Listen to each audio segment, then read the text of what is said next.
ஜனவரி 10 கோவையில் தமிழக பாஜகவின் மிக பிரம்மாண்டமான ப்ரொஃபஷனல் கனெக்ட் 2026 கட்சியின் தொழில்துறை வல்லுநர் பிரிவு நிகழ்ச்சியில் மத்திய அமைச்சர்கள், பாஜக தலைவர்கள், துறைசார் வல்லுநர்கள் பங்கேற்று பேசுகிறார்கள். நிகழ்வில் பங்கேற்க லிங்கில் ரெஜிஸ்டர் செய்யுங்கள்.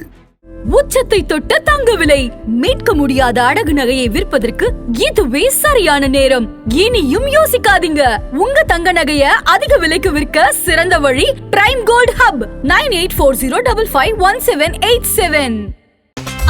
No compromise. உங்க சைடுலயும் எங்க சைடுலயும். It's a GT promise. GT Holidays, South India's #1 travel brand. Praveen சக்கரவர்த்தி விஜய் சந்திப்பு நடந்ததுன்றாங்க. நடந்துச்சா? இல்ல சந்திச்சிருக்காரு. பிடிஆர் பழனிவேல் தியாகராஜனோட தொடர்புல இருக்கிறவர் பிரவீன் சக்கரவர்த்தி. நீங்க ஒரு முதல் ஆடியோ வெளியாச்சல்ல, இதுக்கு மூலமே பிரவீன் சக்கரவர்த்தி தான். ஓ, அந்த ஆடியோவே பிரவீன் சக்கரவர்த்தி கிட்ட பேசுறதா? அப்படியா? ஆமா. அப்போ அந்த 30,000 கோடி. ஆமா. ஏன்னா பிடிஆர் முன்னப்புற தெரியாதவங்க இப்படி பேசிருக்க முடியாதுல்ல. ஓ, பிரவீன் சக்கரவர்த்தியோட பேசுற ஆடியோ. பிரவீன் சக்கரவர்த்தி தான் செல்வ பெருந்தகை திமுகவுடைய அறிவிக்கப்படாத ஒரு மந்திரி மாதிரி நடக்கிறார். எப்படின்னா மந்திரி ரேஞ்சுக்கு. ஆமா. இப்ப அவருக்கு ஊரப்பாக்கம், வண்டலூர் பக்கம் குவாரி ஓடுது. காங்கிரஸ்ல நீங்க இவ்வளோ நிறைய டேமேஜ் ஹோல்ஸ் எல்லாம் இருக்கிறத சொல்றீங்கல்ல, இப்படி இருந்தா இவங்களால பிஜேபி வீழ்த்தவே முடியாது. எந்த காலத்திலும் முடியாது. கரெக்டா ஒரு ரூட்டுக்கு வந்துட்டீங்க. அதாவது பிஜேபி வீழ்த்தவே முடியாது. எந்த காலத்திலும் வீழ்த்த முடியாது. நீங்க சோனியாக்கு அரசியல், இந்திய அரசியலே தெரியல. இந்திய அரசியலே தெரியாத சோனியா இந்திய காங்கிரசினுடைய தலைவர். இதை எப்படி காங்கிரஸ் விளங்கும்? காங்கிரஸை பொறுத்த வரைக்கும் ஆர்எஸ்எஸ் பாஜகவில் 25% கூட அவர்களை போல இவர்கள் வேலை செய்வதற்கு இங்க ஆள் இல்லை. காங்கிரஸ்ல ஆளு இல்லை சார். பெரிய பெரிய தலைவர்கள் அங்க யாருமே இல்ல சார். இப்ப குலாம் நபி ஆசாத் காணாம போயிட்டாரு. ஆள் இல்ல. ராகுல் அதிகாரத்துக்கு வந்த பிறகு நீங்க அவரை சொல்லிட்டு போறாரு, ராகுல் காந்தி டிரைவர் எல்லாம் என்ன மிரட்டுறான். சேகர் பாபு அவரு 1.5 லட்சம் கோடி கோயில் சொத்துல 75,000 கோடி தான் இருக்கான். எல்லாம் உருக்கி விட்டானுங்களாம். என்னடா முருகன் என்ன ஆனாரு, வேல் என்னாச்சு, பள்ளிய காணோம், மயில காணோம், எல்லாம் உருக்கி விட்டானுவோம். யாரு? சேகர் பாபு. 1.5 லட்சம் கோடி இருந்திருங்க. கோயில் சொத்து தங்கமா இருந்திருக்கு. இப்ப பாதிய காணோம், உருக்கி விட்டானுங்களாம். காங்கிரஸ் உடைய பங்கு திமுகவோடு சேர்ந்து வாஷ் அவுட் ஆயிரும். Wash out. காங்கிரஸ் முடிஞ்சது. ஒரு சீட் வராதுங்க. நீங்க அமித்ஷா நினைத்தால் விஜய் மீது வழக்கு பதிவு செய்யப்படும், தேர்தல் நிற்க முடியாது, திகார் ஜெயில் அடைக்கப்படுவார், கட்சி சின்னம் கிடைக்காது. இதெல்லாம் யாரு? அமித்ஷா கையில. பகதூர் ஷா. நீங்க முகலாயருடைய கடைசி மன்னன் பகதூர் ஷா அந்தமான் ஜெயில அமித்ஷா வலையில் சிக்கிய விஜய்னு டைட்டில் வச்சுட்டா 100% அதான் நடக்கும். அதான் உண்மை. அதன் தமிழர்களுக்கு வணக்கம். பல்வேறு துறைகளில் ஆக சிறந்த ஆளுமைகளை சந்தித்து நாம் நேர்காணல் எடுத்து வருகிறோம். அந்த வகையில் மீண்டும் நம்மோடு இணைந்திருக்கிறார் மூத்த பத்திரிகையாளர் தமிழா பாண்டியன் அவர்கள். அவரிடம் கேட்பதற்கு நிறைய இருக்கின்ற வாரங்களோடுமே கேட்போம். வணக்கம் பாண்டியன் சார். வணக்கம். எப்படி இருக்கீங்க? நல்லா இருக்கேன். பாண்டியன் சார், திமுக வர்சஸ் காங்கிரஸ் மோதல் பெரிய அளவுக்கு வெடிக்க ஆரம்பித்திருக்கிறது. இதுல திமுக பதில் கொடுக்காம தான் இருக்காங்க. அவங்க ஏன் மௌனம் காக்குறாங்கன்னு தெரியல. ஏன்னா காங்கிரஸ் இங்க திமுகவுக்கு சபார்டினேட் தான். இருந்தாலும் காங்கிரஸ் திமுகவை சீண்டி பார்க்கிறாங்க, உரசி பார்க்கிறாங்க. அவங்க தாவேகாவோடு விஜய்க்கு நெருக்கம் காட்டுவது போல தெரிகிறது. என்ன நடக்குது திமுக வர்சஸ் காங்கிரஸ் மோதல்ல? இதுல ஜோதிமணி கொஞ்சம் எக்ஸ்ட்ரீமா போயிட்டு தமிழ்நாடு காங்கிரஸ் மெல்ல மெல்ல அழிவு பாதையை நோக்கி போயிட்டு இருக்கு அப்படின்னு எல்லாம் சொல்லிட்டு இருக்காங்க. திமுக காங்கிரஸ் இடையே நடக்கக்கூடிய இந்த உரசல் நாளைக்கு கூட்டணியில ஏதேனும் சிக்கல் ஏற்படுமா? விஜய் பக்கம் ஏதேனும் தாவும் மனநிலையில காங்கிரஸ் இருக்காங்களா? இன்னும் 2 நாட்களுக்கு கிறிஸ்டோடேங்கர் அவர்களுடைய கட்சியின் பொறுப்பாளர் அவர் ஒரு கருத்து கேட்பு, யாரோட கூட்டணி போலான்னு ஒரு கருத்து கேட்பு நடத்துறதா சொல்றாங்க. கருத்து கேட்கறாங்கனாவே அப்ப திமுகவோட இருக்கலாமா வேண்டாமான்னு முடிவு பண்றாங்களா, அல்லது ஏதாவது ஷீட் ஷேரிங் விஷயத்துல பார்கெனிங்காக இந்த வேலையை பண்றாங்களா? இல்லை, நீங்க சொல்லிய அந்த கடைசி கேள்விதான் பதில். ஆமாம். இப்போ பிரவீன் சக்கரவர்த்தி இவர் ஒரு RSS ஐடியாலஜிஸ்ட் இல்லங்க, ராகுலுடைய நண்பர். இல்ல, அது எல்லாம் உண்மைதான். இந்த நபர் காங்கிரஸ் கட்சியினுடைய ராகுலுடைய நண்பர், பிரியங்கா குடும்ப நண்பர், இப்படியெல்லாம் ஒரு தகுதி இருக்கு. ஆனால் காங்கிரஸ் திமுகவை பிளவு ஏற்படுத்த வேண்டும் என்பதுதான் அவருடைய நோக்கம். ஓ பிரவீன் சக்கரவர்த்தி. ஓ ஏன் இந்த நோக்கம் ஏன் வந்ததுன்னா, போன முறை இவர் மயிலாடுதுறை சீட்டு கேட்கிறார். யாரு? பிரவீன் சக்கரவர்த்தி. திமுகவே திட்டமிட்டு அதை தவிர்க்குது. ஓகே. ஏன்? இந்த ஐடியாலஜிஸ்ட் இவர் RSS ஐடியாலஜிஸ்ட். அப்போ இதை காரணம் காட்டி இவரை தவிர்த்துட்டாங்க. சுதாவுக்கு அங்க சீட்டு கொடுத்தாங்க. சுதாவை வெற்றி பெற வைத்தார்கள். இந்த கோபம் தான் யாருக்கு? பிரவீன் சக்கரவர்த்தி. இப்போ பிரவீன் சக்கரவர்த்தி கிரீன்வேஸ் ரோட்ல பிடிஆர் பழனிவேல் தியாகராஜன் வீட்டுக்கு பக்கத்து வீட்டில் குடியேறி இருக்காரு. குடியேறி இருக்காரு. நீண்ட நாளாக பிடிஆர் பழனிவேல் தியாகராஜனோட தொடர்புல இருக்கிறவர் பிரவீன் சக்கரவர்த்தி. நீங்க ஒரு முதல் ஆடியோ வெளியாச்சல்ல, இதுக்கு மூலமே பிரவீன் சக்கரவர்த்தி தான். ஓ அந்த ஆடியோவே பிரவீன் சக்கரவர்த்தி கிட்ட பேசுறதா? அப்படியா? ஆமா. அப்போ அந்த 30,000 கோடி. ஆமா. ஏன்னா பிடிஆர் முன்னப்பட தெரியாதவங்க இப்படி பேசிருக்க முடியாதுல்ல. ஓ பிரவீன் சக்கரவர்த்தியோட பேசுற பிரவீன் சக்கரவர்த்தி தான். பிரவீன் சக்கரவர்த்திக்கு வேண்டிய ஒரு பத்திரிகையாளர் மூலம் தான் இந்த செய்தியை வெளியே வருது. இப்போ இன்னொரு செய்தி உங்களுக்கு அதிர்ச்சியா இருக்கும். நம்ம இப்போ சவுக்கு சங்கரம் அடிக்கடி பிரவீன் சக்கரவர்த்தியினுடைய வீட்டுக்கு போயிட்டு வர்றாருன்னு தகவல். ஓ திமுகவை அடிப்பதற்கான செய்தி எங்கிருந்து எடுக்கிறாரு? அங்கிருந்து எடுக்கிறாரு. பிரவீன் சக்கரவர்த்தி வீட்டுல இருந்து எடுக்கிறாரு. இது பிள்ளையார் சுழியை போட்டதே பிரவீன் சக்கரவர்த்தி தான். ஒண்ணு. இரண்டாவது, தாவேகா காங்கிரஸ் பேச்சுவார்த்தை நடந்து கொண்டு இருக்கிறதுன்னு கொளுத்தி போட்டதும் பிரவீன் சக்கரவர்த்தி தான். பிரவீன் சக்கரவர்த்தி விஜய் சந்திப்பு நடந்ததுன்றாங்க. நடந்துச்சா? இல்ல சந்திச்சிருக்கார். ஓ ஏன் சந்தி? இல்ல சார், ராகுலின் இசைவோடு தான் பிரவீன் சக்கரவர்த்தி பயணிக்கிறாரா இல்ல தனியா பயணிக்கிறாரா? இல்ல இப்போ அவர் ராகுலுடைய நண்பர். அதே போல காங்கிரஸினுடைய ஸ்ட்ராட்டஜி டீம்ல அவர் ஒரு முக்கியமான பொறுப்பு. சசி தரூர் கிட்ட என்ன பொறுப்பு இருந்துச்சோ அதை தூக்கி இவர்கிட்ட கொடுத்து வச்சிருக்காங்க. ஒரு 2 பொறுப்பை தாங்கிட்டு அங்க உட்காந்துருக்காரு. நான் கூட அவர்கிட்ட பேட்டி கேட்கலான்னு இருக்கேன் பிரவீன் சக்கரவர்த்தி கிட்ட. என்ன ப்ராப்ளம் உங்களுக்கு, என்ன திமுகவோட என்ன பிரச்சனைன்னு கேட்கலான்னு இருக்கேன். எதுக்காக இந்த வேலையை பண்ணிட்டு இருக்காரு பிரவீன் சக்கரவர்த்தி? அதான் பிரவீன் சக்கரவர்த்தியை பொறுத்தவரை காங்கிரஸ் திமுகவுக்கு நிரந்தர பிளவை ஏற்படுத்தி விட வேண்டும். ஓ என்ன காரணம்னா, காங்கிரஸ் திமுக கூட்டணியில் இருந்தால் சிறுபான்மை வாக்குகள், பாஜகவுக்கு எதிரான சிறுபான்மை வாக்குகள் நீங்க திமுக கூட்டணியில் இருக்கும். சரி. காங்கிரஸை பிளந்தால் சிறுபான்மை கூட்டணி பிளக்கும். சிறுபான்மை வாக்குகள் பிளக்கும். அப்போ இதுதான் பிரவீன் சக்கரவர்த்திக்கு கொடுக்கப்பட்ட அசைன்மெண்ட். யாரால் கொடுக்கப்பட்ட அசைன்மெண்ட்? ராகுல் காந்திக்கு இது தெரியுமா? அல்ல, இப்ப ராகுல் காந்திகிட்ட போய் தமிழ்நாடு காங்கிரஸ் கமிட்டி ராகுல்கிட்ட சொல்றாங்க, பிரியங்காட்ட சொல்றாங்க, பார்க்கலாம் எந்த முடிவும் எடுக்காம தான். யாரு? பிரவீன் சக்கரவர்த்தி மேல கம்ப்ளைண்ட் கொடுத்தது. ஆமா நடவடிக்கை எடுக்கல. அப்படின்னா ராகுலோ பிரியங்காவோ இவங்க எல்லாம் விருப்பப்படுறாங்கன்னு தான் அர்த்தம். இல்ல, அதாவது இதுல ஒரு விஷயம் என்ன பார்க்கணும்னா, 40 நாடாளுமன்ற உறுப்பினர்கள் ராகுல் பிரதமர் ஆவதற்கு தயார் நிலையில் வைக்கப்பட்டிருக்கிற பீரங்கிகள் இல்லையா? இதை தவிர்த்து விட்டு நீங்க தமிழ்நாட்டில் காங்கிரஸ் ஆட்சியை முடிச்சிருமா? இல்ல விஜயோடு சேர்ந்து ஆட்சியை முடிச்சிருமா? இல்ல ஆட்சியை முடிச்சா எதிர்கட்சி அந்தஸ்து கிடைக்குமா? என்ன கிடைக்கும்? இதனால என்ன லாபம்? தமிழ்நாட்டில் 40 நாடாளுமன்ற உறுப்பினர்கள் இருக்கிற கணக்கு முதல்ல பார்க்கணும். இதை தவிர்த்து விட்டு ராகுலும் பிரியங்காவும் சோனியாவும் தமிழ்நாட்டில் செல்வ பெருந்தகைய எதிர்கட்சி தலைவர் ஆக்குவதன் மூலமோ இல்ல யாராவது இன்னும் 2 பேரை மந்திரி ஆக்குவதன் மூலமோ ராகுலுடைய பிரதமர் கனவு நிறைவேறிடுமா? நடக்காது. அப்போ இது ஒண்ணு. ரெண்டாவது, எதுக்கு சார் ப்ளே பண்றாங்க? வர ரெண்டாவது, செல்வ பெருந்தகை திமுகவுடைய அறிவிக்கப்படாத ஒரு மந்திரி மாதிரி நடக்கிறார். எப்படின்னா மந்திரி ரேஞ்சுக்கு. ஆமா. இப்ப அவருக்கு ஊரப்பாக்கம், வண்டலூர் பக்கம் குவாரி ஓடுது. குவாரி செல்வ பெருந்தைக்கு நீங்க பல கோடி ரூபாய் பெருமானம் உள்ள பாதாள சாக்கடை ஒப்பந்தம், இப்படி பல கோடிக்கு ஒப்பந்தம் எடுக்கிறார் செல்வ பெருந்தை.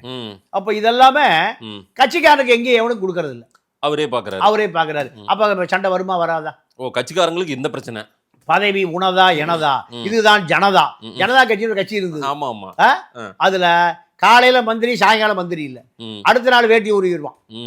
இப்படித்தான். உதாரணத்துக்கு ஜனதா கவர்மெண்ட் இருக்கும்போது ஈரான் ஈராக் சண்டை தீர்த்து வைப்பதற்கு ஜனதா அரசாங்கத்தினுடைய வெளிவிவகாரத்துறை மந்திரி அங்கே போயிருக்கார். எங்க ஈரான்ல பேசிட்டு இருக்காரு.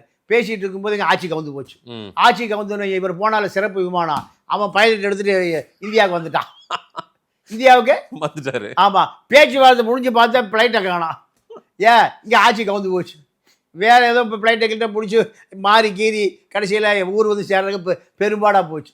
அப்போ இதுதான் ஜனதா தளம்.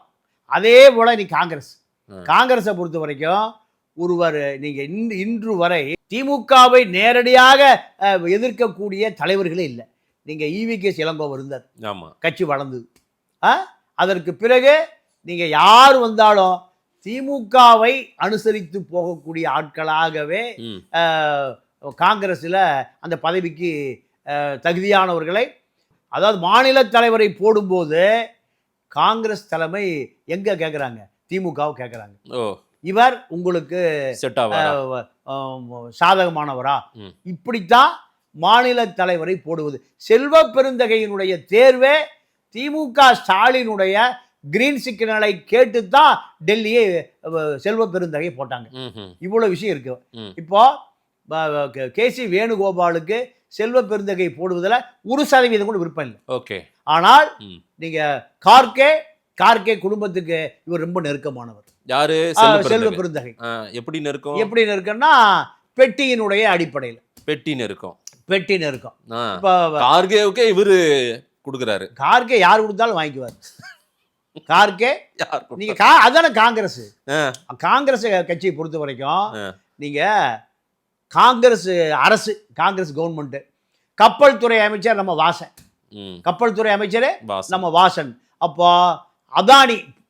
அம்பானிய ஓவர்டேக் பண்ணி அதானி வராரு பாஜகவுடைய வளர்ச்சியில். அப்போ சோனியா என்ன சொல்லுது, இவருக்கு தனி போர்ட் கொடுக்க கூடாதுன்னு ஒத்த கால நிற்குது. யாரு? சோனியா. கப்பல் துறை அமைச்சர் யாரு? ஜி.கே. வாசன். 1000 ஏக்கர் துறைமுகம் ஒதுக்கப்பட்டு விட்டது. சோனியாவால் கூட தடுக்க முடியல காங்கிரஸ். சோனியாவால் கூட தடுக்க முடியல. யாரு? வாசன் என்ன சொல்லிட்டாரு, நீங்க சொன்னீங்கன்னு குலாம் நபி ஆசாத் எங்களை சொன்னார், நான் ஒதுக்கிட்டேன். 1000 ஏக்கராவை தனி ஹார்பரை காங்கிரஸ் காலத்தில் காங்கிரஸை எதிர்க்கக்கூடிய பிஜேபியை சேர்ந்த அதானிக்கு குஜராத்தில் அம்பானிக்கு எதிராக ஒரு துறைமுகம் ஒதுக்கப்பட்டது. அங்கதான் மூட்டையா ஹெராயின் மாட்டுப்படுது. அப்போ இதுதான் காங்கிரஸ் கட்சி. காங்கிரஸ் கட்சியில என்ன நடக்கிறதுன்னு நீங்க சோனியாவுக்கே தெரியாம நடக்கும். அப்படியா? ஆமா. நீங்க புலிகளை அழிப்பதற்கான திட்டம் 2004-09 காலகட்டத்தில் பரபரப்பா ஓடுது. பிரபாகர் என்ன பண்றாரு, வைகோ விட்ட தூதுவரா சோனியாட்ட அனுப்புவதற்கு வக்கீல் பீஸ் கொடுத்து அனுப்புறாரு. எவ்வளவு? வைகோ வக்கீல் பீஸ் நீங்க 1 கோடி ரூபாய் வாங்குறாரு. அதுல 10 லட்சம் ரூபாய புரட்ட முடியாம ஒருத்தர் கொண்டு கொடுக்குறாரு. இன்னும் இருக்காரு இங்க. அப்போ எல்லாம் எனக்கு மேல இருந்து 1 ரூபா சொன்னாங்க, நீங்க 10 நடுவில் காணோம். 10 கொடுத்தா தான் போவேன்னு திருப்பி கொடுத்த பிறகு அங்கேயும் புரட்டி 1 ரூபா கொடுக்குறாங்க. 1 கோடி ரூபாய் வக்கீல் பீஸ் எடுத்துட்டு போய் சோனியாட்ட சொல்றாரு. சோனியா அம்மா சொல்லுது, என்ன நடக்குதுன்னே தெரியல கவர்மெண்ட்டுக்குள்ள. அந்த அம்மா தான் மன்மோகன் சிங்கை இயக்குகிற கிங் மேக்கர். அவர் வெறும் ரப்பர் ஸ்டாம்பு தான். யாரு? மன்மோகன் சிங். என்ன நடக்குதுன்னே தெரியல. அந்நிய பாலிசி மேக்கர், வெளிவிவகார கொள்கையை உருவாக்கக்கூடிய திங்க் டேங்க். ஈழ பிரச்சனையில என்ன பண்றாங்கன்னு எனக்கு சொல்லவே மாட்டேங்கிறாங்க. ஏதோ நடக்குது, நான் இதை தடுக்க முடியாது. யார் சொன்னது? சோனியா காந்தி. சோனியா இல்லாமல் மன்மோகன் சிங் கிடையாது இல்லையா? ஆமா. ஆனா அதனை மீறி ஒரு சக்தி இருக்கு. அப்போ அது வந்து ஒரு அந்நிய நாட்டு சக்தியா கூட இருக்கலாம். அந்நிய நாட்டு சக்தி இல்லை, இந்திய நாட்டு சக்தி தான். ஆர்எஸ்எஸ் சக்தி தான். வேற யாரு? ஆர்எஸ்எஸ் அவ்வளவு பலம் வாய்ந்தது. ஆர்எஸ்எஸ் பத்தி உங்களுக்கு தெரியலன்னு அர்த்தம். நான் என்ன கேக்குறேன், காங்கிரஸ்ல நீங்க இவ்வளோ நிறைய டேமேஜ் ஹோல்ஸ் எல்லாம் இருக்கிறத சொல்றீங்கல்ல, இப்படி இருந்தா இவங்களால பிஜேபி வீழ்த்தவே முடியாது எந்த காலத்திலும் முடியாது. கரெக்டா ஒரு ரூட்டுக்கு வந்துட்டீங்க. அதாவது பிஜேபி வீழ்த்தவே நீங்க முடியாது. எந்த காலத்திலும் வீழ்த்த முடியாது. நீங்க அதான் காங்கிரஸ் இனி ஆட்சிக்கு வருமா?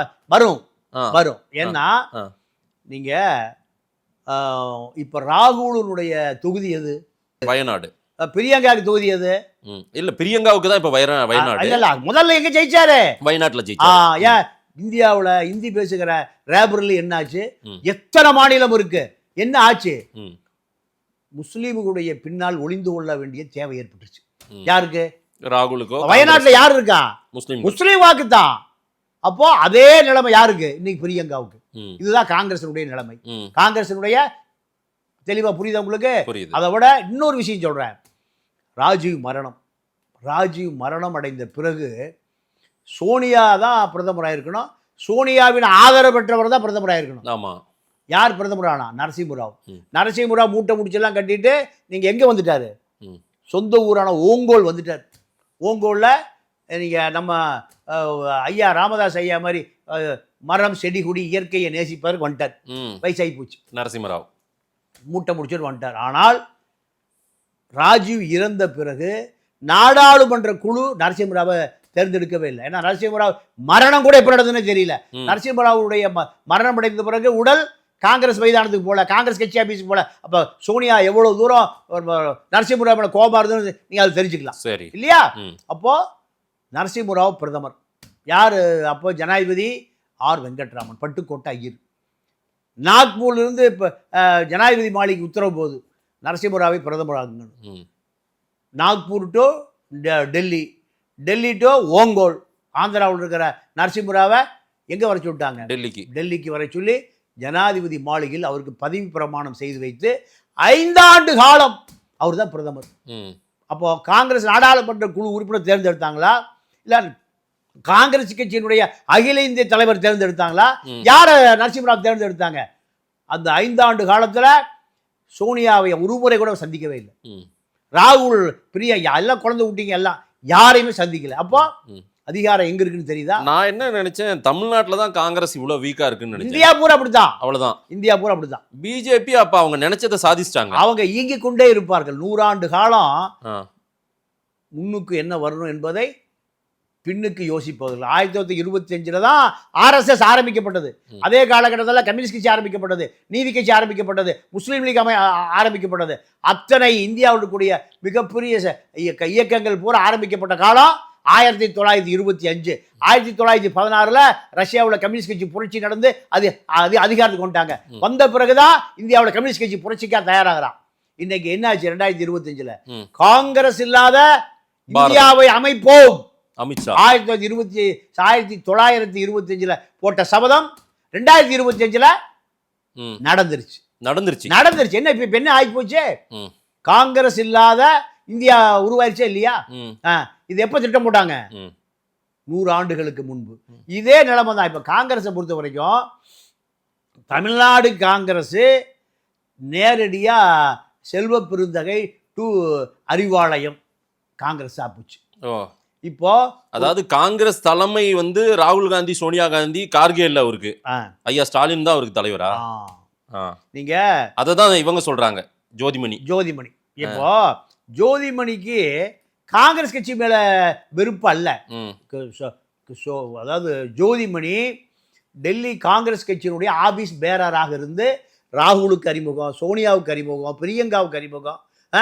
இப்ப கல்யாணம் ஆகும் போதில்ல பிரியங்கா மகளுக்கு அறிமுகம் ஜோதிமணி. இப்ப அந்த அம்மா காங்கிரஸை யாராலும் காப்பாற்ற முடியாதுன்னு யாரை வச்சு சொல்றாங்க? செல்வ பெருந்தகை வச்சுதான் சொல்றாங்க. காங்கிரஸ் மீது கோபம் அல்ல, காங்கிரஸ் தலைமையின் மீது. இல்ல சார், நான் என்ன சொல்றேன், ராகுல் காந்தி, சோனியா காந்தி, பிரியங்கா காந்தி எல்லோரோடுமே நெருக்கமா இருக்கிறவங்க ஜோதிமணி. அவங்களால கூட இதை ஆப்ரேட் பண்ணி சொல்ல முடியல. சோசியல் மீடியாவில போடுற நிலைமை தான் இருக்குது அவங்களுக்கு. அந்த அளவுக்கு அவங்களால கையறு நிலையில இருக்காங்க.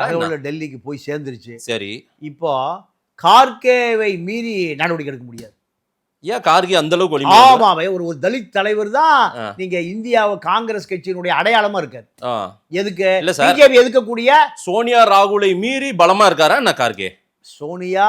சோனியாவும் ராகுலும் தான் இந்த அதிகாரத்தை கொடுத்து வச்சிருக்காங்க. சரி, யார்கிட்ட? கார்கே கிட்ட. அப்போ கார்கே என்ன நினைக்கிறாரு, நீங்க வேணுகோபால் இவரை போடவே வேண்டாங்கிறாரு. யார? செல்வ பெருந்தகை. வேண்டவே வேண்டாங்கிறாரு. செல்வ பெருந்தகை மேல பல வழக்கு, குற்றவாளி, ஆடிட்டர் பாண்டியன் வழக்கு உட்பட கொலை குற்றவாளி, நிறைய விஷயம் அவர் மேல மைனஸ் இருக்கு.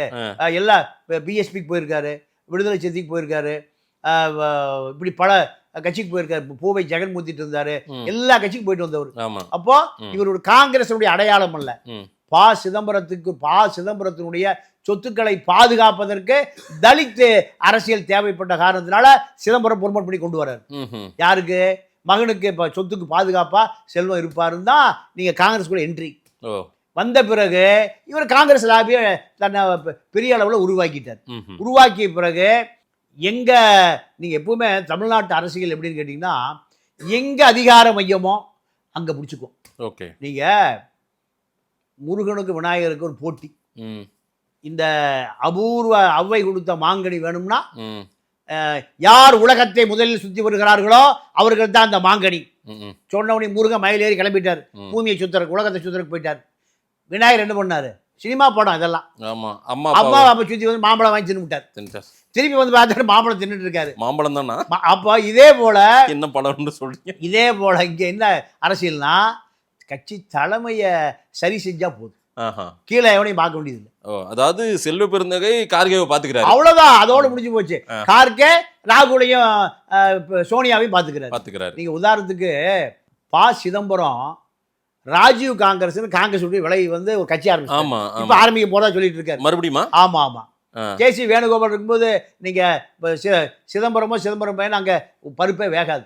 கேசி வேணுகோபால் இப்ப யாரு அங்க பலம்? கேசி வேணுகோபால் தான். கேசி வேணுகோபால் எதை சொல்லுகிறாரோ அதுதான் சோனியாவும் ராகுலும் கேட்பாங்க. அன்னைக்கு ஏகே ஆண்டனி, இன்னைக்கு கேசி வேணுகோபால். எல்லாம் கேரளா நம்மூர்காரங்க யாரும் இல்ல. நம்ம ஊர்காரன் தான். அதாவது நம்ம ஊர்காரனுக்கு ஒரு பொட்டியை குறித்து அங்கேயே படுத்துருவோம். தமிழ்நாட்டு காங்கிரஸ், திமுக, அதிமுக, திமுக, காங்கிரஸ் எல்லா பேருமே பொட்டியை குறித்து அங்கேயே படுத்துருவோம். அடுத்ததெல்லாம் பார்க்க மாட்டான். ஒரு பொட்டி இருந்தா சரி. அவன் அப்படி இல்லை. நீங்க வயலார் ரவின்னு ஒருத்தர் அமைச்சராக இருந்தாரு. வெளிநாடுகளில், இந்தியாவில் வெளிநாடுகள் அதிகமா குஜராத்திக்கு அடுத்தபடியாக இருக்கிறது மலையாளிகள் தான். வெளிநாடு வாழ் நலன் துறை அமைச்சர் வேணும்னு யார் வாங்கிட்டு போறா? வயலார் ரவி. எதுக்கு? அந்த மலையாளிகளை பூரா காப்பாற்றணும், இதுக்காக ஒரு மந்திரி வாங்கிட்டு போறாரு. மலையாளிகளை காப்பாத்துறாரு. நம்மால காவிரி காஞ்சி போச்சு, நதிநீர் மத்திய அமைச்சர் பதவி வாங்கினா காவிரியை காப்பாற்றலாம். தஞ்சாவூர்காரர் யாரு? கருணாநிதி. மூப்பனார் தஞ்சாவூர்காரர். ஏதாவது வாங்கியிருக்காங்களா? இல்லை. இவர்களுக்கு அதெல்லாம் தேவையே இல்லை. இங்க மக்கள் அடி முட்டாள்களாக இருக்கிறார்கள். இவர்களை நம்ம ஏமாத்தி கொள்ளலாம். இதுதான் அரசியல். அப்போ ப. சிதம்பரம் என்ன பண்றாரு? ராஜீவ் காங்கிரஸ் கட்சி ஆரம்பிச்சிட்டாரு. அதுல ராஜீவ் பொண்டாட்டி அந்த கட்சியில் இல்லை. புருஷன் பேர்ல இருக்கிற கட்சி பொண்டாட்டியே இல்லைங்க. இவர் என்ன பண்றாரு?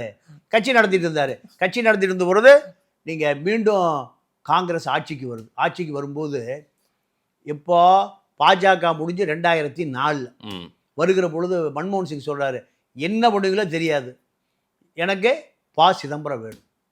ப. சிதம்பரம் வேணும். நீங்க இங்க ரீகவுண்டிங் மினிஸ்டர். சிவகங்கையில தோத்து போயிட்டாரு, கிளம்பி வீட்டுக்கு போயிட்டாரு. யாரு? ப. சிதம்பரம். கண்ணப்பன் உட்கார்ந்து எண்ணிட்டு கையில் போட்டு உட்கார்ந்து இருக்காரு. கண்ணப்பன் தான். அப்புறம் தான் ராஜ கண்ணப்பன், மந்திரி கண்ணப்பன், அப்புறம் எல்லா கண்ணப்பன்லாம் அப்புறம் தான் வந்தது. ஆமா. அப்போ டெல்லியிலிருந்து மன்மோகன் சிங் பிரைம் மினிஸ்டர் ஆபீஸ்ல இருந்து என்ன பண்ணுவீங்களோ சார் 2009 ஆமா. அப்போ கூப்பிட்டு அவரை ஜெயிக்க வச்சு அனுப்புங்க. எங்க தோத்து போயிட்டார், அதாங்க ஜெயிக்க வச்சு அனுப்புங்க, அவ்வளவுதான். அப்போ துணை முதலமைச்சராக ஸ்டாலின் இருந்தபோது அவர்கிட்ட இருந்த ஐஏஎஸ் அதிகாரி தான் சிவகங்கை கலெக்டர். பிரைம் மினிஸ்டர் ஆபீஸில் போன் அடிச்சுட்டே இருக்கு. ஜெயிச்சவர் தோக்குறவர் ஜெயிக்கிறார். நீங்க எப்ப மோடி வந்தாலும் சொல்லுவாரு, ரீகவுண்டிங் மினிஸ்டர் மிஸ்டர் சிதம்பரம் பேசும்போது அப்படிதான் ஆரம்பிப்பார். கேட்டிருக்கீங்களா? அப்போ ஜெயிக்காமலே பிரதமருக்கே தெரியுது, தோத்து போன ஒருவர் இந்தியாவுடைய பைனான்ஸ் மினிஸ்டர் ஆகிற ஒரே கட்சி எது? காங்கிரஸ் தான். அன்னைக்கு கண்ணப்பன் வந்து ஏடிஎம்கே. ஆமா. பின்னால பாருங்க எல்லாம் ஒன்னா சேர்ந்துக்கினாங்க இன்னைக்கு. ஆமா. அரசியல் அப்படித்தானே. ஓகே. அப்போ காங்கிரஸை பொறுத்த வரைக்கும் ஒரு ஐடியாலஜிக்கல் என்பது இந்திரா காந்தி காலத்திலே முடிஞ்சு போச்சு. 84ஓடு முடிஞ்சு போச்சு. ம்.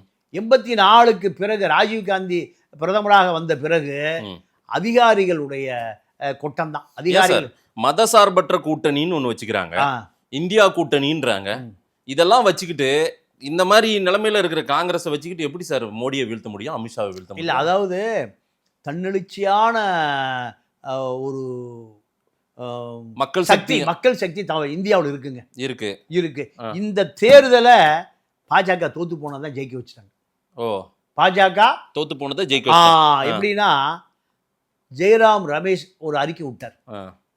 யூபி, எம்பி, ராஜஸ்தான்ல 75 மாவட்ட ஆட்சியாளர்களை உள்துறை அமைச்சர் அமித்ஷா மிரட்டினார். ம். ஜெயராம் ரமேஷுடைய அறிக்கை ம். என்ன, ஜெயிக்கிறதா தோக்கு அனௌன்ஸ் பண்ணிருக்கேன். ம். இது பாஜக சாதாரணமா செய்வோம், அசால்ட்டா. அசால்ட்டா செய்வோம். ம். காங்கிரஸ் எதிர்கொள்ளக்கூடிய வல்லமை இல்ல. ஆளே இல்ல. ஆளே இல்ல. நீங்க ஆ. காங்கிரஸ் எப்போ அழிய ஆரம்பிக்குதுன்னா சோனியா அதிகாரத்துக்கு வந்த பிறகுதான் காங்கிரஸ் அழிய ஆரம்பிக்குது. ம். நீங்க ஆந்திரா ஒருங்கிணைந்த ஆந்திராவில் 40 எம்பிகள் அப்படியே லட்டா கொடுப்பார். ஆமா. யாரு? ம். ஒய்எஸ்ஆர். ஆமா. அதே போல மகாராஷ்டிரால சரத்பவார் 40 சீட் அப்படியே கொடுப்பார். ம். தமிழ்நாட்டுல ஒரு 40 சீட் போகும். ஆமா. 120 சீட்டு ம். மிக சாதாரணமா கிடைக்கும். ம். எங்க இந்த மாநிலங்கள்ல ம். இந்த லீடர்லாம் 150-200 சீட்டு சாதாரணமா கொடுப்பாங்க. சரி. அங்க சரத்பவார் காலி. ஒய்எஸ்ஆர் இறந்த உடனே ம். ம். ஒய்எஸ்ஆருடைய ஜெகன்மோகனை சிஎம் ஆக்க சொல்றாங்க. சோனியா அதெல்லாம் ஆக்க முடியாது. எந்த பின்புலமும் இல்லாமல் ஒரு விஸ்வகர்மா சமூகத்தை சேர்ந்த நம்ம இங்கே கவர்னர் இருந்தார் ரோசையா. ரோசையாவை போட்டாங்க. ஆமா. அங்க ஆந்திராவில் எது அரசியல்? ம். ரெட்டி நாயுடு தான் அரசியல். ம். ரெட்டி நாயுடு நாயுடு தான்.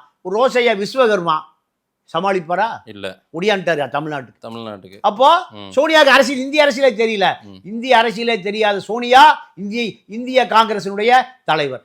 ம். இதை எப்படி காங்கிரஸ் விளங்கும்? இப்போ டெல்லியில ஒரே சண்டை. எங்கேயா ராகுல் காந்தி? பார்லிமெண்ட் ஜெர்மன்ல இருக்காருங்க. எதுக்கு போறாரு? அவரு பர்சனல் வேலை. ஐரிஷ் பண்ண பார்க்க போறாரு. ஐரிஷ் பண்ண. அவரு பர்சனல் வேலைங்க. இங்க மோடி யார் ஹேண்டில் பண்றது? மோடியை யார் ஹேண்டில் பண்றதுன்னா மோடியை தமிழ்நாடு செல்வ பெருந்தை ஹேண்டில் பண்ணுவார். வேலைக்கே ஆகாது போல. இதுதான் கதை. இததான் வந்து இவர் சொல்றாரு, சசி தரூர், கேரளாக்காரு. அவர் காங்கிரஸ்லயே இருந்துகிட்டு மோடிக்கு பால் போட்டுங்கிறாரு. இல்லைன்னா அவர் ஜெயிலுக்கு போயிருவாரு. அவரு சொல்றாரு பாருங்க, ஆமா, மோடி 15 மணி நேரம் உழைக்கிறாருங்க. ஒரு உதாரணத்துக்கு சொல்றேன், 15 மணி நேரம் மோடி உழைக்கிறாருன்னா நம்ம 20 மணி நேரமாவது உழைக்கணும், அப்பதான் அவங்களை வீழ்த்த முடியும். நம்ம கிட்ட 20 மணி நேரம் உழைக்கிற ஆளுங்களே இல்லையே. அதாவது இன்னும் ஒரு பெரிய விஷயம் என்னன்னா, காங்கிரஸ் ஆட்சிக்கு வர வேண்டும், அதிகாரத்துக்கு வர வேண்டும் என்கின்ற அந்த உணர்வெல்லாம் இந்திரா காந்தியோட போயிடுச்சு. இப்ப இல்ல ராகுலுக்கு அந்த ஃபோர்ஸே இல்ல. ராகுல சோனியா இழுத்து புடிச்சு இழுத்து வச்சு எப்படியாவது நம்மளை விட்ட வேற நாதி இல்ல. இந்த நாட்டு மக்களுக்கு காங்கிரஸுக்கு அடையாளம் இந்திரா காந்தி குடும்பத்திலிருந்து வரணும், நேரு குடும்பத்திலிருந்து வரணும். அதுதான்டா முக்கியம்னு சோனியா இழுத்து எத்தனை நாளைக்கு வச்சு என்னை ஆளை விடுங்க. ராகுல் காந்தி வாஜ்பாய் கவர்மெண்ட்ல போய் இறங்குறாரு. இங்க நியூயார்க்ல பிடிச்சி உள்ள வச்சுட்டாங்க ராகுல் காந்தி. ஆமா, ஏன்னா ஒரு 1.5 கோடி ரூபாய் டாலர் எடுத்துட்டு போறாரு. 1.5 கோடி டாலர்னா ஒரு 10 லட்சம் டாலர் எடுத்துட்டு போறாரு. இது எப்படியா வந்ததுன்னு கேட்கறாரு. பெப்பங்கிறாரு. அங்க வந்து பதில் சொல்ல முடியல. அந்த டாலர் மதிப்பீடு மட்டும் ஏதோ தப்பா சொல்றீங்க, அது மட்டும் சரி. ஆமா, அதாவது 1.5 கோடி ரூபானா அப்போ ஒரு டாலர் என்ன ஒரு 45 ரூபா இருக்கும். 69 ரூபா, இப்போ 89. ஆமா 50 ரூபா வச்சுங்க. 50 ரூபானா 3 லட்சம் டாலர். சரி, 3 லட்சம் டாலர் எடுத்துட்டு போறாரு. ஏது என்னன்னு கேட்கறான். அப்ப இந்த 7-11 டவர் உடைச்சானுங்கல்ல, அந்த நேரத்துல யாரு போனாலும் பாத்துருவான். அப்துல் கலாமே போகும்போது சட்டப்பேண்டா வச்சுட்டானுங்க. அப்போ கேட்கும்போது சரியா பதில் சொல்ல முடியல. உடனே அரஸ்ட். வாஜ்பாய் தான் தலையிட்டு காப்பாத்துறாரு ராகுல் காந்தி. ஆமா, இதுதான். ஏன்னா பெரிய இடத்து புள்ள நம்ம காப்பாற்றணும்னு. அப்போ இது போன்ற சூழல் தான் ராகுல் காந்தில வழக்கு போட்டாங்க. இதெல்லாம் போடுகிற பொழுது அவங்க அம்மா சொல்லுது, நம்ம அரசியல் விட்டு ஒதுங்குனா இந்தியாவுக்கே வர முடியாம செஞ்சிருவான் பாஜக. இந்தியாவுக்கே வர முடியாம செஞ்சிருவான். அதனால நம்ம அரசியல் செய்தே ஆக வேண்டிய தேவை இருக்கு. இப்படித்தான் ராகுல் வேண்டா வெறுப்பா இந்த அரசியலுக்காக அதாவது இறக்குமதி செய்யப்படுகிறார். நம்ம சீஃப் மினிஸ்டர் முன்னாடியே முன்மொழிஞ்சு அவரை பிரதமர்ன்னுட்டாரு பாத்தீங்களா? ஆமா, போன ஆமா, தேர்தலுக்கு, ஆமா. இந்த தேர்தல் சொல்ல, ஆமா, ஆமா. போன தேர்தல் 19ல சொன்னாரு. அதாவது டெல்லியில இருந்து கூப்பிட்டு சொல்றாங்க, அவர் செய்யறாரு, அவர் என்ன சொல்றாரு, பண்ணுவாரு? அவ்வளவுதான். நீங்க அப்போ காங்கிரஸை பொறுத்த வரைக்கும் ஆர்எஸ்எஸ் பாஜகவுல 25% கூட அவர்களை போல இவர்கள் வேலை செய்வதற்கு இங்க ஆள் இல்லை. காங்கிரஸ்ல ஆள் இல்லை சார். பெரிய பெரிய தலைவர்கள் அங்க யாருமே இல்ல சார். இப்ப குலாம் நபி ஆசாத் காணாம போயிட்டாரு, ஆமா. ஆள் இல்ல. ராகுல் அதிகாரத்துக்கு வந்த பிறகு ஆமா, நீங்க அவரை சொல்லிட்டு போறாரு, ராகுல் காந்தி டிரைவர் எல்லாம் என்ன மிரட்டுறான். யார் சொன்னது? குலாம் நபி குலாம் நபி ஆசாத், திக் விஜய் சிங். ஆமா, இவரு கபில் சிபில் அவரு நம்ம திமுக வழக்கெல்லாம் ஆமா, பாத்துக்கிறாரு. ஆமா, அவரு ஆமா, அவரு ஆமா. வக்கீல் ஆயிட்டாரு. ஆமா, உங்களுக்கு சாவகாசம் வேண்டாம்னு பண்ணிட்டாரு. அது என்ன காரணம்னா, காங்கிரஸை பொறுத்த வரைக்கும் ராஜீவ் காந்தி இருந்த காலத்தில் கூட அது அரசியல் சமன் செய்யப்பட்டது. ஆனா ராஜீவ் காந்தி மரணம் 91க்கு பிறகு காங்கிரஸ் நரசிம்மராவ் 5 வருஷம், அப்போ பர்சனாலிட்டி இல்லை. யார்? ராஜீவ் காந்தியை போல ஒரு பர்சனாலிட்டி இல்லை. காங்கிரசினுடைய அழிவு அங்கதான் ஆரம்பிச்சது. ஓகே. ஆரம்பித்த பிறகு நீங்க மீண்டும் ஒரே குழப்பம். தேவகவுடா கவர்மெண்ட் வந்தது. அப்புறம் அதுக்கு பிறகு காங்கிரஸ் யாரை நிரந்தரமாக ஆதரிக்க முடியல, பல குழப்பங்கள். 2004ல் மீண்டும் காங்கிரஸ். ஏன்? இவர்களை நம்பாம காங்கிரஸுக்கு அகில இந்திய அளவில் ஒரு பெரிய மரியாதை இருக்குன்னு காங்கிரஸை மக்கள் தேர்ந்தெடுத்தான் அகில இந்திய அளவில். அப்போ சோனியா பிரதமராக ஆக முடியல. மக்கள் காங்கிரஸ் 96ல் விட்ட காங்கிரஸை இந்திய மக்கள் எப்போ ஆட்சியில் அமர வைக்கிறான்? 2004. அப்போ காங்கிரஸ் இன்னும் உயிரோடு இருக்கு. நேரு குடும்பத்தின் மீது இந்தியாவில் மிகப்பெரிய மரியாதை இருக்கு. சரி, ஆனா அதை காப்பாத்திக்க. ஏன்னா இவர்களுக்கு அரசியலே தேவையில்லை. நீங்க ராஜீவ் காந்தி ஃபவுண்டேஷன், நீங்க நரசிம்மராவ் நீங்க அரசியல் விட்டு ஒதுங்கி போயிருக்கன்னு சோனியாவுக்கு ராஜீவ் காந்தி ஃபவுண்டேஷனுக்கு கரோல் பர்க்கில் பல 1000 கோடி நிலத்தை கொடுத்தார். ஒரு 10 ஏக்கரா கொடுத்தார் கரோல் பர்க்கில் ராஜீவ் காந்தி ஃபவுண்டேஷன். நிதியும் பல 1000 கோடி எடுத்து கொடுத்தார். இதோட ஓடி போயிருங்கன்னு, எங்க இத்தாலிக்கு ஓடி போயிருங்கன்னு கொடுத்தார். நரசிம்மராவ் பதவி விலகிய பிறகு காங்கிரஸ் தோத்து போகுது 96ல். சீதாராம் கேசரிய அகில இந்தியாவில் இருக்கக்கூடிய காங்கிரஸ் கட்சி எல்லாமே ஓட்டு போட்டு தேர்ந்தெடுக்கிறாங்க. சீதாராம் கேசரி. கேசரியால் காங்கிரஸை வழிநடத்த முடியல. கேசரி யார் கட்டுப்பட மாட்டேங்கிறாங்க. இந்திரா காந்தி கட்டுப்பட்டவர்கள், ராஜீவுக்கு கட்டுப்பட்டவர்கள், யாரும் சீதாராம் கேசரிக்கு கட்டுப்பட மறுக்கிறார்கள். அப்ப என்ன பண்றாங்க? காங்கிரஸ் கட்சியினுடைய அகில இந்திய தலைவர்கள்லாம் மீண்டும் நம்ம சோனியாவை களமிறக்கணும், சோனியாவை களமிறக்கணும். சோனியாவை களமிறக்கினால் ராஜீவே களமிறக்கியதை போல. அப்போ இவர் முடியாதுங்கிறார். யாரு? கேசரி. கேசரிய குண்டு கட்டா தூக்கிட்டு போய் எங்க காங்கிரஸ் கட்சி ஆபீஸ்ல கையெழுத்து வாங்கி பதவி விட்டு விழுகிறேன்னு அழுத்தம் கொடுத்து அடிக்காத குறையா யார? சீதாராம் கேசரி விரட்டப்பட்டார் காங்கிரஸ் தலைமையால். சோனியாவுக்கு ஆதரவான ஒரு கூட்டம். சீதாராம் கேசரி என்ன ஆனாருன்னு தெரியல. ஆனால் சீதாராம் கேசரி தான் அகில இந்திய காங்கிரஸ் கட்சியில் அத்தனை பேரும் ஓட்டு போட்டு ஜனநாயக பூர்வமா தேர்ந்தெடுத்த. அதுக்கு பிறகு நேரு குடும்பம் தான். அப்போ நேரு இவர் வந்தார்ல, கார்கே தலைவர். இல்ல, கார்கே வந்தாலுமே பவர் சென்டர் எங்க? பப்பட்டு தான் அவரு. பொம்மை தான். நரசிம்மராவ் வந்தாலும் சரி, மன்மோகன் சிங் வந்தாலும் சரி, கார்கே வந்தாலும் சரி, யார் வந்தாலும் பொம்மை. அதிகார மையம் யாரு?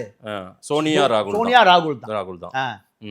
காரணம் என்ன கேட்டீங்கன்னா, அது அவர்களுக்கு தான் ஒரு ஃபேஸ் வேல்யூ. இங்க என்ன நடக்குது சார்? அதாவது விஜயை காட்டி ஏதேனும் மிரட்டி கொண்டிருக்கிறார்களா? இல்ல விஜயோடு போகிறதுக்கு ரெடியா இருக்காங்களா? இல்ல அதுக்கெல்லாம் வாய்ப்பே இல்ல. சோனியாவும் ராகுலும் அதை அனுமதிக்கவே மாட்டாங்க. சரி, இங்க இந்த குழப்பத்துக்கு காரணம் செல்வ பெருந்தகை தலைமை பதவியிலிருந்து மாற்றணும். எல்லாம் சரியா போயிடும். அதுக்கு தான் பண்றாங்க. அதுதான், வேற ஒண்ணுமே இல்லை. நீங்க காங்கிரஸ் அழிவு பாதையில் போய் கொண்டு இருக்குதுன்னு நீங்க ஜோதிமணி சொல்லுதுன்னா இது யாருக்கு செய்தி? ராகுலுக்கு. இவரை மாத்துங்க, நான் என்னைய உட்கார வைங்க அப்படின்ற. இதுதான் அரசியல். இதுதான் பிரவீன் சக்கரவர்த்தி என்ன முடிவு பண்ணிட்டாரு? திமுக காங்கிரஸ் கூட்டணியை எப்படியாவது உடைக்கணும் பிரவீன் அது அவர் அசைன் பண்ணதுதான். திமுக இதை எப்படி சார் ஹேண்டில் பண்றாங்க? ஏன்னா டெல்லியோடு நேரடி தொடர்புல இருக்கிறவங்க, அதாவது ராகுலோ சோனியா கூட நேரடி தொடர்பு. பிரவீன் சக்கரவர்த்தி இப்படி தொடர்ச்சியா எல்லாத்தையும் பேசிட்டு இருக்காரு. தமிழ்நாடு உத்தரப்பிரதேசத்தை விட அதிகமா கடன் வாங்கிருச்சுன்றாரு. அதே போல பஞ்சாப் ஹரியானாவுக்கு அடுத்தபடியா அதிக வட்டி கட்டுற மாநிலம் தமிழ்நாடுன்றாரு. இதெல்லாம் திமுக உரசி பாக்குற மாதிரி இல்லையா? திமுக இதுல மௌனம் காக்குறது எதனால? ஏன் அமைதியா? அதாவது இவங்க மாப்பிள்ளை போய் ராகுல சோனியாவை பாக்குறாரு. உடனே போய் பாத்துட்டு வாங்க. டெல்லி முரசொலி மாறன் அவர் தான். மாப்பிள்ளை போனாரு. மாப்பிள்ளை போனோடனே இதெல்லாம் இருக்கத்தாங்க செய்யும். நாங்க கட்சி வளர்க்க வேண்டாமா? முடிவெடுக்க வேண்டியது யாருங்க? நாங்க நீங்க போங்க பாத்துக்கோ அப்படின்னு சொல்லிட்டாங்க. அவ்வளவுதான். இது இன்னைக்கு நேற்று இல்ல, காலங்காலமா இது அரசியல்.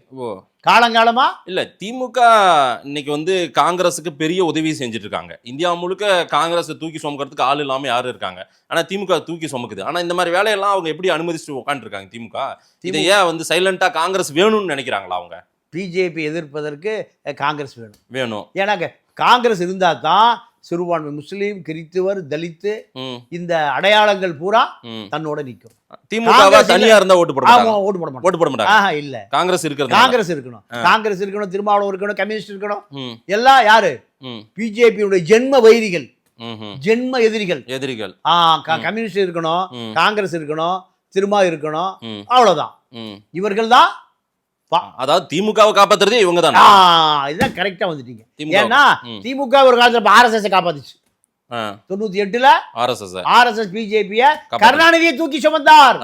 வாஜ்பாய்க்கு வலப்புறம் இடப்புறம் கருணாநிதி முரசொலி மாறன் உட்கார்ந்து வாஜ்பாய் சென்டர்ல உட்கார்ந்து இருப்பார். அப்போ இந்த அடையாளம் இப்போ மாறி போச்சு. இவர்களுக்கான இப்ப தனித்த அடையாளம் காங்கிரஸ், கம்யூனிஸ்டுகள், திருமாவளவன், முஸ்லீம்கள், தலித்துகள், கிறிஸ்தவர்கள். பிரவீன் சக்கரவர்த்தி அவ்வளவு பெரிய பலம் வாய்ந்தவரா சார்? அவரு இப்ப நேரம் கிடைக்குது பழி வாங்குறாரு. நேரம் கிடைக்குது திமுகவை பழி வாங்குறாரு. முடிஞ்ச வரை கொளுத்தி போடுறதானே. ராகுல் இதை அனுமதித்து பார்த்து கொண்டிருக்காரு. இப்ப ராகுல் போய் சொல்றாங்க, நான் பாத்துக்கிறேன், நீங்க போங்க. அரசியல் பண்ணி ஆகணும்ல. யாரு? அதாவது தமிழ்நாடு காங்கிரஸ் வளர்ந்து இருக்கணும் மாதிரி காமிக்கணும்ல. அதுக்காக எங்களுக்கு ஆட்சியில் பங்கு, அதிகாரத்தில் பங்கு. ஒரு கவுன்சிலர் கூட என்ன ஜெயிக்க முடியாது காங்கிரஸால. ஒரு கொடி கட்டுறதுக்கு ஆள் இல்ல.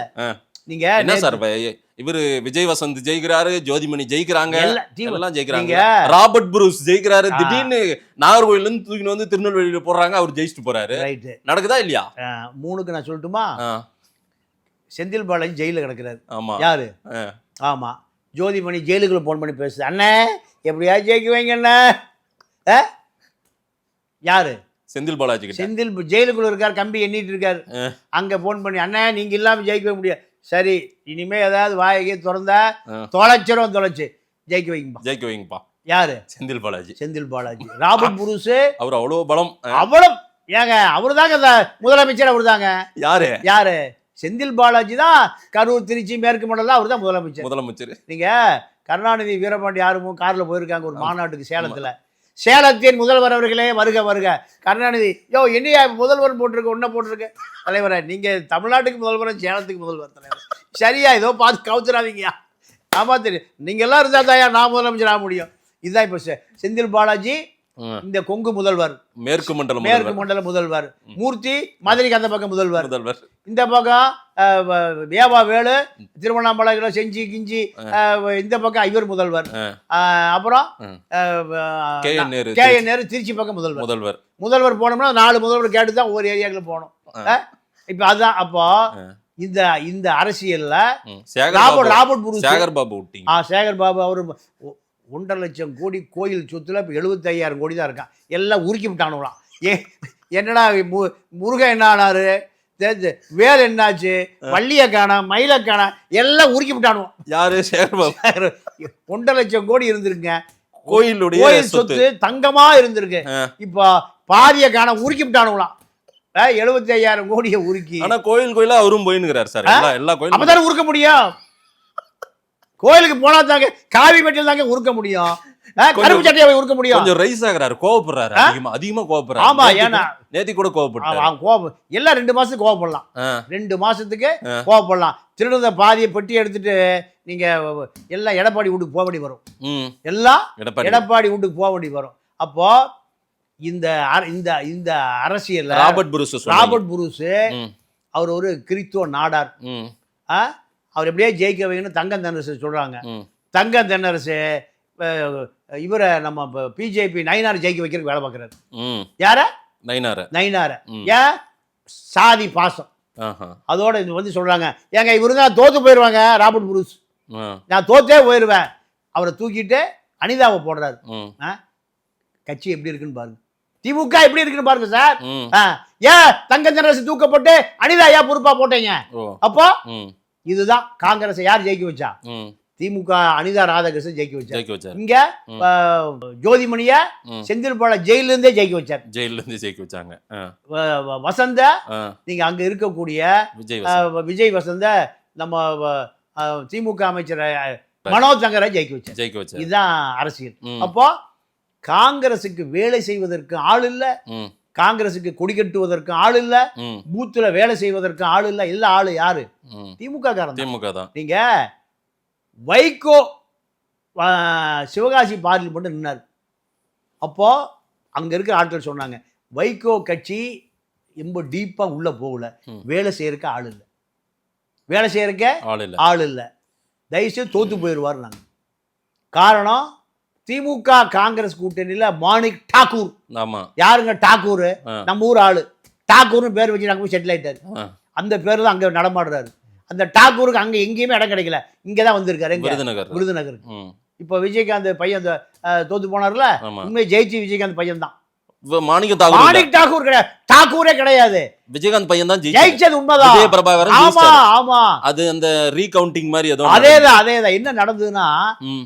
நீங்க நம்ம ரேவந்த் ரெட்டி இருக்கார்ல, ஆமா. ரேவந்த் ரெட்டியை முதலமைச்சராக்கி வேட்பாளராக்கி ராகுல் காந்திக்கு அறிமுகப்படுத்தி லாபி பண்ணது பூரா இந்த டாக்கூர், மாணிக்கம் தாக்கூர். மாணிக் டாக்கூர். ஆ.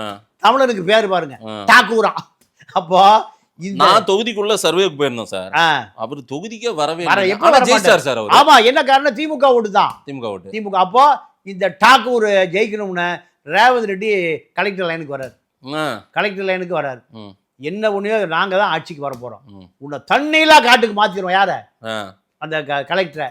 கலெக்டர் சுவிட்ச் ஆஃப் பண்ணி இப்ப பிரேமலதா சொல்லுத, சுவிட்ச் ஆஃப் பண்ணி பயந்து போய் எங்கேயோ ஓடுறாரு. ஏங்க கவுண்டிங் நடந்துட்டு இருக்கிற போது டார்ச்சர் யார் கூப்பிடுறது? யாரு? ரேவந்த் ரெட்டி சிஎம். ம். அந்த தெலுங்கானா சிஎம் கூப்பிடுறாரு. ஏன் அவரு அந்த கேடுறா? அந்த கேடர் இல்லங்க, ஆந்திரா கேடுறா? இல்ல ரேவந்த் ரெட்டி சிஎம் ஆக்கி ராகுலுக்கு அறிமுகப்படுத்தி 5 வருஷமா லாபி. நான் என்ன கேக்குறேன், ரேவந்த் ரெட்டி தமிழ்நாடு ஐஏஎஸ் பூரா பேசுவாரு. சிஎம் சிஎம் எங்க கட்சி காங்கிரஸ் ஆட்சிக்கு வரும்போது யார் பேச மாட்டாரு? சிஎம் ஒரு கலெக்டர் கூட பேச மாட்டாங்களா? பஞ்சாபுக்கு பேசுவாங்க. நம்மாளு நீங்க பேச சொன்னீங்கன்னா ட்ரம்பே மிரட்டுவான். யோ தொலைச்சிடும் நம்மாளு பட்ட செயலாளர் வண்டு முருகனா மிரட்டும் போது சிஎம் மிரட்டுறது என்னங்க? சரி. ராஜா ஒரு முறை ஹைகோர்ட் ஜட்ஜி கோர்ட் நடந்துட்டு இருக்கும்போது மிரட்டாரு தெரியுமா? அப்படியா? ஆமா, கோர்ட் நடந்துட்டு இருக்கும்போது வக்கீல் போய் ஜட்ஜிட்டு கொடுக்குறாரு கோர்ட்ல. இந்த கேவலமெல்லாம் இந்த நாட்டில தான் போன வாங்க முடியாது ஓப்பன் கோர்ட்ல. ராஜா அப்ப ராஜா எங்க என்னவா இருந்தாரு? மத்திய மந்திரி. மன்மோகன் சிங்கை மிரட்டுவார். காங்கிரஸ் தலை தூக்குமா தூக்காதா? தூக்கவே தூக்காது. ஆனால் ராகுல் பிரதமர் ஆவார். அது எப்படி? என்ன சார்? பிஜேபி மீது உள்ள வெறுப்பு மக்களுக்கு அதிகமாயிட்டே போகுது. இங்க திமுக மீது உள்ள வெறுப்பு எடப்பாடியை முதலமைச்சர் ஆகுது. எடப்பாடிய முதலமைச்சர். ஆமா, இதே நிலைமை தான் இந்தியாவில். ராகுல் பிரதமராவது தவிர்க்க முடியாது. என்ன காரணம் கேட்டீங்கன்னா, மக்கள் 10 ஆண்டு காலம் பாஜகவை தூக்கி சுமந்துட்டான்.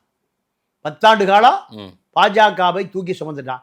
எங்க படிச்சான்னா பிஜேபி எதிராக போயிடுவான். படிக்காத வரைக்கும் தான் பாஜகவில் இருப்பான்.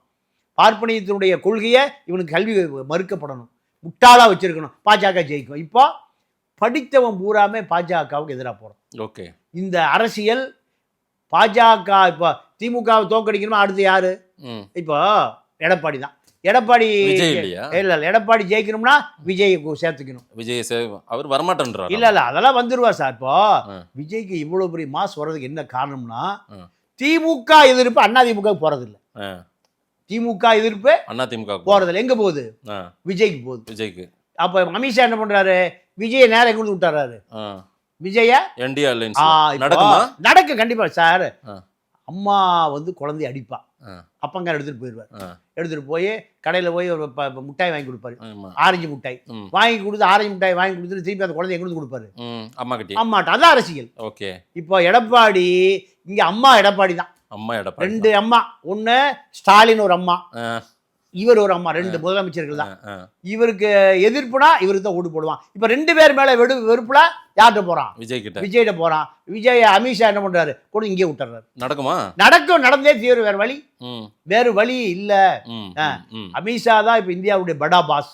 படா பாஸ். ஆமா, 28 மாநிலம், 6 யூனியன் டெரிட்டரி. இங்க யார் முதலமைச்சரா வரணும், யாரு முன்னாள் முதலமைச்சரா வரணும், இதை யார் முடிவு பண்ணுவார்? அமித்ஷா படா பாஸ் தான் வராரு சார், நாளைக்கு வராரு. ஆமா, ஆ.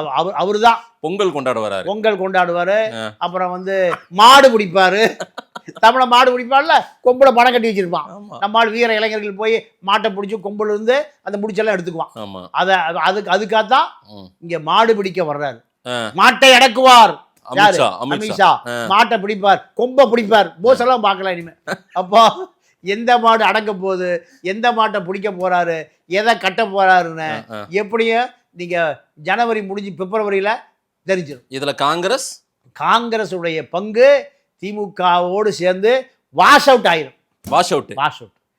காங்கிரஸ் முடிஞ்சது. ஒரு சீட் வராதுங்க தமிழ்நாட்டுல. திமுகவும் தோற்கடிக்கப்படும். ம். காங்கிரஸ் இந்த கூட்டணிகள் பூரா ம். மண்ணை கவுவதை தவிர வேற வழி இல்ல. 26ல 26 விஜய், ம். அதிமுக, பாஜக மாபெரும் வெற்றி பெறும். இதுதான் இப்ப இருக்கிற ட்ரெண்ட். எடப்பாடி ம். புத்தாண்டு வாழ்த்து சொல்றதுக்கெல்லாம் போயிருக்காங்க. ம். அப்படியே முதலமைச்சருக்கான களம் வந்துருச்சான் எடப்பாடி. ஏன் டெல்லியில சிபிஐ விசாரணை முடிய ஆ. ரைட்யா, நமக்கு வேலை முடிஞ்சது. எது இந்த கரூர் சிபிஐ விசாரணை? அதேதான், வேற என்ன. ஓ, அதெல்லாம் அந்த டாட் எல்லாம் கனெக்ட் பண்றீங்க. டாட்லாம் கனெக்ட் பண்றேன். நீங்க அமித்ஷா நினைத்தால் ம். விஜய் மீது வழக்கு பதிவு செய்யப்படும். ம். தேர்தல் நிற்க முடியாது, திகார் ஜெயில் அடைக்கப்படுவார், கட்சி சின்னம் கிடைக்காது. இதெல்லாம் யாரு? அமித்ஷா கையில இருக்கு. ஷா, பகதூர் ஷா. ஆ. நீங்க முகலாயருடைய கடைசி மன்னன் பகதூர் ஷா. ம். அந்தமான் ஜெயிலையும் அமித்ஷா வலையில் சிக்கிய விஜய்னு டைட்டில் வச்சுட்டா 100% அதான் நடக்கும். அதான் உண்மை. டைட்டில் வச்சுட்டா அமித்ஷா வலையில சிக்காம எந்த கெண்டை மீனும் எந்த விலாங்கு மீனும் தப்பவே முடியாது. 26ல தான். அதுதான் நிறைய விஷயங்கள் நீங்க சொல்லியிருக்கீங்க சார். காங்கிரஸினுடைய வரலாறே சொல்லியிருக்கீங்க பல விஷயங்கள். அதே போல அமித்ஷா வலையில சிக்கி இருக்காரு விஜய் அப்படின்னு நீங்க சொல்றீங்க. என்ன நடக்க போகுது அப்படின்றத பார்க்கலாம். மக்கள் என்ன சொல்றாங்க பார்க்கலாம். நேரில் நேரம் கொடுத்து பேசியமைக்கு நன்றி பாண்டியன் சார். நன்றி, வணக்கம்.